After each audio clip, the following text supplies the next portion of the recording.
Depuis décembre 2019, comme vous le savez, un drame se déroule à Idlib, en Syrie. Mécontent de ne pas obtenir le soutien des leaders européens lors de ces frappes dans la région, le président Erdogan vient d'ouvrir ses frontières pour laisser passer, au mépris de leur sécurité et de leur dignité, des milliers de migrants se trouvant sur son sol, déterminés à rejoindre l'Europe. L'Union européenne est responsable de cette situation, ayant elle-même fourni à la Turquie les outils de rétorsion que celle-ci utilise contre elle. Au lieu de prendre notre part de l'accueil de ces populations en grande détresse, nous avons monnayé en 2016 notre tranquillité migratoire avec M. Erdogan, lui laissant la charge de 3,6 millions de migrants en échange de 6 milliards d'euros et de notre silence sur l'oppression de nos alliés kurdes. Aujourd'hui, le flux migratoire se fait massif. L'Union laisse la Bulgarie et la Grèce y faire face seules et de la pire façon, alors qu'elles ont besoin d'une aide financière et logistique immédiate. Monsieur le ministre, la France est-elle susceptible de mettre sur pied, avec d'autres États membres de l'Union européenne, un plan solidaire et ambitieux de répartition des migrants afin de les accueillir dignement et sans délai? Seul vrai antidote au déchaînement de l'extrême droite raciste et xénophobe.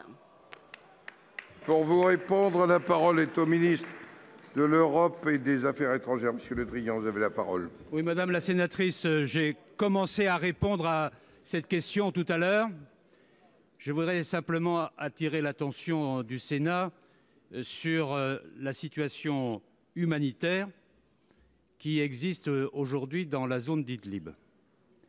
En vous rappelant auparavant, puisque vous avez dit que le président Erdogan avait déclaré ses frontières ouvertes, je vous rappelle, mais vous le savez, et on le constatera encore demain à la réunion des ministres des Affaires étrangères de l'Union européenne, les frontières de la Grèce et donc de l'espace Schengen, elles sont fermées. Et nous ferons en sorte qu'elles restent fermées, que les choses soient claires. Mais je voudrais appeler l'attention du Sénat sur la situation à Idlib, puisque parfois on ne mesure pas bien ce qui s'y passe. Il y a dans cette région 3 millions d'habitants. Sur les 3 millions d'habitants, il y a la moitié de réfugiés. D'où viennent-ils? Des zones dites de désescalade qui ont été instaurées au fur et à mesure de la reconquête territoriale par les forces de Bachar el-Assad en Syrie. Et lorsqu'il y avait une zone qui était reconquise par la force, par le régime de Bachar el-Assad, on transportait par car les habitants, tous les habitants, dans la zone d'Idlib, et on y amenait aussi tous les groupes terroristes.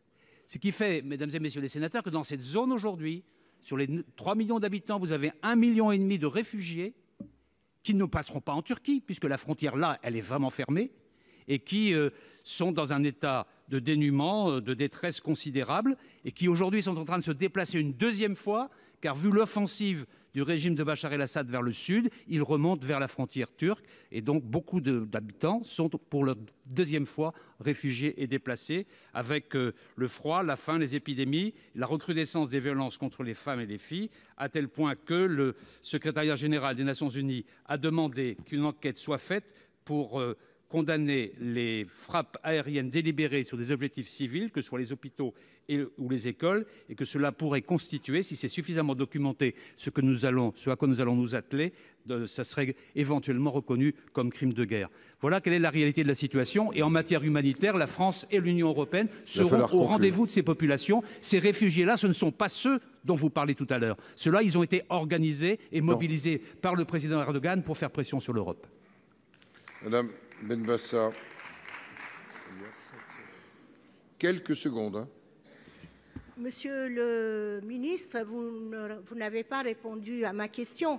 Est-ce que l'Europe se prépare à mettre en place un programme d'accueil avec répartition dans l'ensemble de l'Europe de ces migrants qui sont tassés aux portes de la Grèce et de la Bulgarie?